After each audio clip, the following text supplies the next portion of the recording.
All right, let's break down a seriously glamorous reception makeup look. We're going to take it from pro level all the way down to simple steps that you can actually follow at home. Ready? Let's dive in.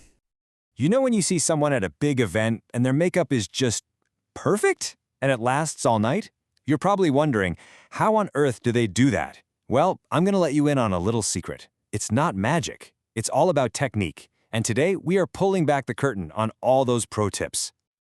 Okay, first things first, and this is a big one. You've got to do your eyes first. Always. Why? I'll tell you why. Eyeshadow fallout. You know, that annoying dusting of powder that ends up all over your cheeks? If you do your eyes before your foundation, you can just wipe all that mess away, no problem. It keeps your base totally clean. Trust me, it's a game changer. So building that gorgeous dimensional eye look is all about layering. Think of it like this. First, you sweep a light brown into the crease. That's your transition color. It just softens everything up. Then, and this is key, you put a white base on the lid. This makes your main color, we're using green here, just pop like crazy. To finish it off, you pack a dark brown into that outer corner, that classic V shape. That's what gives you that depth and that smoky, winged-out vibe. See? Each step just builds on the one before it. Okay, you want eyeliner that does not move, right? We've all been there with the smudging. Here's the trick. Use a gel liner first to get that super dark, intense line. But then you have to lock it in. Just trace right over it with a liquid liner.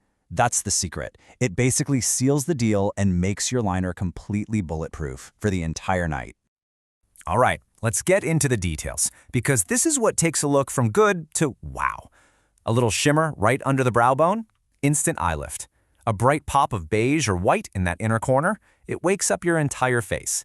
And here's a classic. A white kajal on your waterline. It makes your eyes look so much bigger and brighter.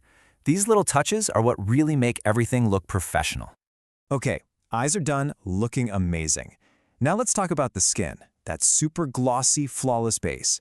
And let me tell you, the secret to that incredible glow isn't just about the foundation you slap on. Nope. It all starts way before that. It's all about the prep. Listen up, because this step is absolutely 100% non-negotiable. I don't care what your skin type is, you have to start with a good moisturizer. It's the real foundation of your makeup.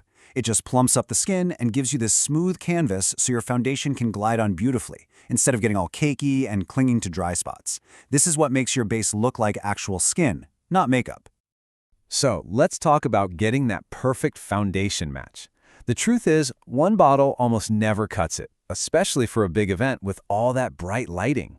The pro move is to mix shades. You can take, say, a medium and a fair foundation and create your own perfect custom color. As you can see here, you just play with the ratios, more of one, less of the other, depending on your undertone. This guarantees you won't look washed out in photos. And you want that signature lit from within glossy look? The secret is so simple. Are you ready? Just add one drop. That's it. One single drop of a liquid illuminator into your foundation mix. It's such a tiny thing to do, but oh my gosh, the radiant payoff is huge. All right, our base is on, it's glowing, it's flawless. But now our face is kind of like a blank canvas, right? It's time to bring back the shape, the color, the dimension. This is where we get into the really fun stuff, sculpting and setting. This is a super important point to remember. Your makeup should flatter your face shape, not fight it. So, for example, if you have a smaller face, going in with a really heavy dark contour can actually make your face look even smaller and kind of harsh. Instead, try a lighter touch with a bronzer. It'll give you that warmth and definition you want, but without shrinking your features. You know, blush isn't just about adding a pop of pink. It's actually a powerful shaping tool. When you smile, you see that full part of your cheek? That's the apple. By putting your blush right there, you create this amazing illusion of fullness, and it totally lifts your whole face. It's an instant shot of healthy, youthful dimension. Okay, we've put in all this work with our creams and liquids, blending everything perfectly. You can't just leave it like that. You have to set it. For any kind of event makeup, setting powder isn't optional. It's mandatory. It's going to soak up any oil, stop your concealer from creasing, and basically lock everything down so your makeup looks just as good hours later. We are so close. We're in the home stretch. These last few steps are the finishing touches. These are the little details that are going to pull the entire look together and give it that polished, truly professional feel. Okay, I'm just going to say it. Put down the black eyebrow pencil. Just don't do it. This is a golden rule for makeup artists. Unless your hair is true jet black, it's just going to look way too harsh and fake.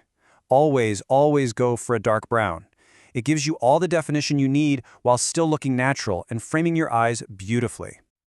False lashes. I know, they can be a struggle. But let's demystify them right now. The single biggest mistake everyone makes, putting them on when the glue is still wet and slippery. The secret is just patience. Put a thin line of glue on the band and then wait.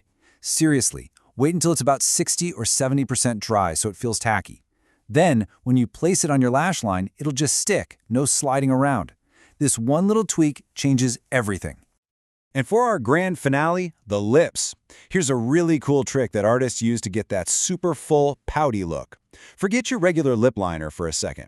Instead, take a dark brown eyeshadow or even your contour powder and use that to gently outline your lips. You can even overline just a tiny bit. It creates this soft shadow that makes your lips look way fuller. Then you just fill in with your lipstick and add a ton of gloss. The effect is amazing. And there you have it. That's the complete blueprint for a stunning pro-level reception look. It's not so scary when you break it down, right? It's really all about layering the right techniques and just understanding why you're doing each step. So now that you know all the secrets, I'm curious, which one of these techniques are you going to try first?